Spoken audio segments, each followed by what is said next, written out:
Hi வணக்கம். நம்ம இப்போ ஒரு மாதத்தின் முடிவு அப்படின்றது மட்டும் இல்லாமல் நம்ம ஒரு வருடத்தினுடைய எண்டில் நிற்கிறோம். இந்த எண்ட் ஆஃப் த இயர் நமக்கு எப்படி போச்சு அப்படின்னு எப்பயுமே நம்ம நமக்குள்ளே ஒரு ரிஃப்ளெக்ஷன் எடுக்கிறது அப்படிங்கிறது ரொம்ப ஹெல்ப்ஃபுல்லாக இருக்கும். இதே மாதிரி தான் நான் லாஸ்ட் இயரும் கூட நான் சொல்லியிருந்தேன். நீங்கள் கண்டிப்பாக அந்த ரிஃப்ளெக்ஷன் நீங்கள் எடுத்திருந்தீங்க அப்படின்னா அது கூட கம்பேர் பண்ணும் பொழுது நம்ம எவ்வளோ ட்ராவல் பண்ணியிருக்கோம், நம்ம நினச்சதெல்லாம் எவ்வளோ செஞ்சோம், எதெல்லாம் விட்டு வச்சுட்டோம், அல்லது நான் ஆரம்பிக்கும்போது நான் ஏதோ ஒரு மியூசிக் கற்றுக்கணும் இல்லை டான்ஸ் கற்றுக்கணும்னு ஆரம்பிச்சிருப்போம், இல்லை ஏதோ ஒரு லாங்குவேஜ் கற்றுக்கணும்னு. ஆனால் அதை விட்டுட்டு இப்போ அது தேவையில்லை, எனக்கு வேறு ஏதோ ஒன்று வேணும் அப்படின்னு தோணியிருக்கலாம். இந்த மாதிரி பல மாற்றங்கள் நமக்குள்ளே நடந்திருக்கும். அதெல்லாம் என்ன அப்படின்னு நமக்கு தெரிஞ்சால் மட்டும்தான் இது நமக்கு டிஸ்ட்ராக்ஷனா அல்லது நிஜமாகவே நம்மளுடைய தேடல் அது இல்லை, இன்னொரு விஷயம் நமக்கு தேவைப்படுது அப்படின்றதா அப்படின்னு நமக்கு புரியும். இல்லைன்னா என்ன பண்ணுவோம் அப்படின்னா, எனக்கு கிட்டார் படிக்கணும்னு ஆசை அப்படின்னு தோணும்.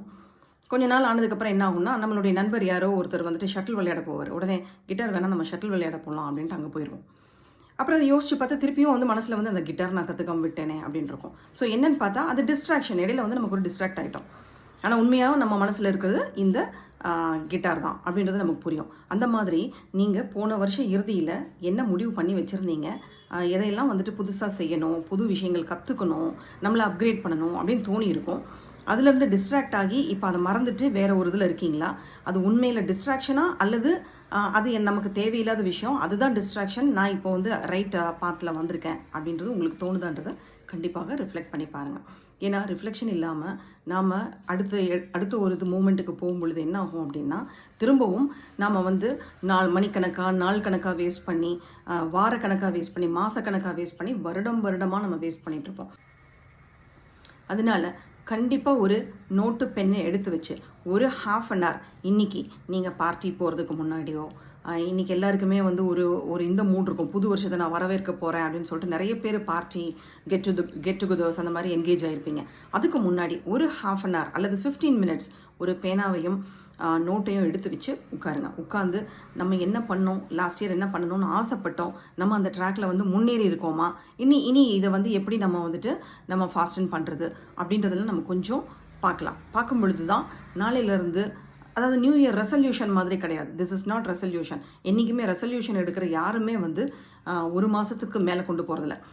1ஆம் தேதி ரெசல்யூஷன், 31ஆம் தேதி ரெசல்யூஷன் எடுப்பாங்க, 1ஆம் தேதி 2ஆம் தேதி 3ஆம் தேதி செய்வாங்க, 4ஆம் தேதி செய்ய மாட்டாங்க, 5ஆம் தேதி செய்வாங்க, திருப்பி 2 நாள் கட் ஆகும். அப்படியே போய் இந்த பொங்கல் வரும், ஒரு 4 நாள் பொங்கல் சாப்பிட்டு ஜாலி பண்ணிட்டு திருப்பி வரும்பொழுது நம்ம எல்லாத்தையும் அப்படியே முடிச்சிருப்போம்.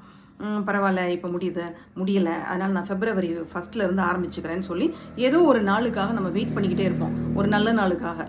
அதெல்லாம் இல்லாமல் இப்போவே தொடங்குவோம், இதுவே நல்ல டைம் தான் அப்படின்ற ஒரு புரிதலோட ஆரம்பிங்க. உங்களுடைய நம்ம என்ன பண்ணியிருக்கோம், சரியான பாதையில் போயிட்டுருக்கோமா, அதில் முன்னேறி இருக்கோமா, இனி நான் என்ன பண்ணணும், என்னுடைய ஹெல்த் டெவலப் பண்ணுறதுக்கு என்ன பண்ணணும், என் ஹெல்த் நல்ல டிசைரபிள் பொசிஷனில் இருக்கா, என்னுடைய வெல்த் நல்லா இருக்கா, என்னுடைய வேலை சுமூகமாக போயிட்டுருக்கா, அதில் நான் ப்ரமோஷன் எதுவும் எடுக்கணுமா, இந்த மாதிரியான சில விஷயங்கள் எல்லாம் நீங்கள் கவனிச்சிங்கன்னா மட்டும்தான் அந்த விஷயத்தில் உங்களுடைய ஃபோக்கஸை அதிகமாக கொடுக்க முடியும்.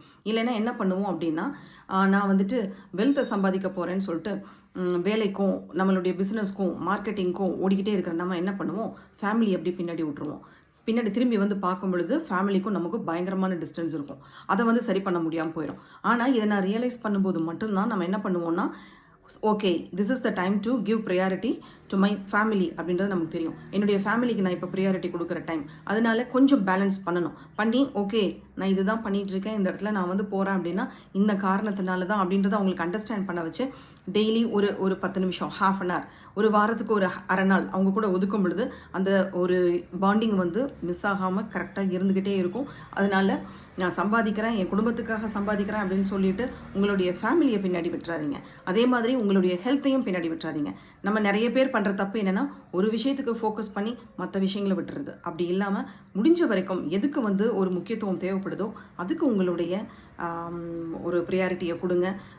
ஒரு உதாரணத்துக்கு ஒரு அம்மா அப்பா இருக்காங்க, 2 குழந்தைகள் இருக்காங்க அப்படின்னு வச்சுக்கோங்களேன். 2 குழந்தையுமே அந்த தாய்க்கு ரொம்ப முக்கியம் தான். ஆனால் சில சமயங்களில் பார்த்தீங்கன்னா ஒரு குழந்தைய வந்து ரொம்பவும் கேர் எடுக்கிற மாதிரி இருக்கும். என்னென்னு பார்த்தீங்கன்னா ஒரு குழந்தை ரொம்ப நொஞ்சனா இருக்கும், சாப்பிடவே சாப்பிடாது. இன்னொன்று அது பாட்டுக்கு ஆட்டோமேட்டிக்காக நார்மலாக எந்த தொந்தரவும் பண்ணாமல் சாப்பிட்டுட்டு போயிட்டே இருக்கும். இப்போ இந்த அம்மா என்ன பண்ணுவாங்க, அந்த நார்மலாக சாப்பிட்ற குழந்தைய பெருசாக கண்டுக்க மாட்டாங்க. இந்த நொஞ்சான இருக்கிற குழந்தைக்கு வந்து ரொம்பவும் வந்துட்டு அவங்க மெனக்கெட்டு அதை கொஞ்சம் வளர்க்குற மாதிரி இருக்கும். ஆனால் பார்க்குறதுக்கு அந்த இன்னொரு குழந்தை என்ன கவனிக்கிறதே இல்லை, இந்த அம்மா அந்த குழந்தையவே கவனிக்கிறாங்க, என் தம்பியவே கவனிக்கிறாங்க, என் தங்கச்சியவே கவனிக்கிறாங்க அப்படின்ற ஒரு எண்ணம் இருக்கும். ஆனால் அவர்கள் வளர்ந்து அவங்க ஒரு தாயாவோ தகப்பனாவோ ஆகும்போது மட்டும்தான் அது புரியும். அதனால என்ன பண்ணலாம் அப்படின்னா, நம்மளுக்கு முன்னாடி நம்மளுடைய ஹெல்த்தா வெல்த்தா ஹாப்பினஸ்ஸா நம்மளுடைய ரிலேஷன்ஷிப்பா இதில் எது வந்துட்டு ரொம்பவும் மோசமாக இருக்கோ பின்தங்கி இருக்கோ அதுக்கு கொஞ்சம் இம்பார்ட்டன்ஸ் கொடுத்து இந்த வருடத்தில் அதை சரியாக ஒரு பேலன்ஸிங்கை கொண்டு வந்து வச்சுக்கிட்டோம் அப்படின்னா நம்ம லைஃப் ரொம்பவும் ஸ்மூத்தாக ஹாப்பியாக எதுக்காக நம்ம ஓடுறோமோ அந்த ஒரு பலனை நம்ம வந்துட்டு முழுமையாக அனுபவிக்க முடியும். அதனால் ஃப்ரெண்ட்ஸ் கொஞ்சம் யோசிச்சு பாருங்கள். யோசிச்சு பார்த்துட்டு இன்றைக்கி ஒரு 10-15 நிமிஷத்தை ஸ்பெண்ட் பண்ணி நீங்கள் எதுக்கு உங்களுடைய ப்ரியாரிட்டி கொடுக்க வேண்டி இருக்குது இந்த வருஷத்தில் அப்படின்றத டிசைட் பண்ணுங்கள். அதுக்குன்னு அவசரப்பட்டு ஓடி போய் ஜிம்மில் போய் ஒரு இயர்லி சப்ஸ்கிரிப்ஷன் பண்ண போகிறேன் அப்படின்றதோ இல்லை வேறு ஏதாவது ஒரு கமிட்மெண்ட் ஆக போகிறேன் அப்படின்னு நினைக்கிறதோ வேண்டாம். உங்களால் செய்யக்கூடிய ஒரு கோலை ஃபிக்ஸ் பண்ணுங்கள். ரொம்பவும் மிதமான ஒரு உணவு கட்டுப்பாடு, ஒரு மிதமான ஒரு எக்ஸசைஸ் இதோடு ஸ்டார்ட் பண்ணுங்கள். அதை கொஞ்சம் கொஞ்சமாக வந்து டெவலப் பண்ணலாமே தவிர எடுத்த உடனே நான் வந்துட்டு பெருசாக ஒன்று பண்ண போகிறேன், அதுக்காக நான் எல்லா விஷயங்களும் செய்ய போகிறேன்றதும் வேண்டவே வேண்டாம். அது ரொம்ப நாளைக்கு நீடிக்காது.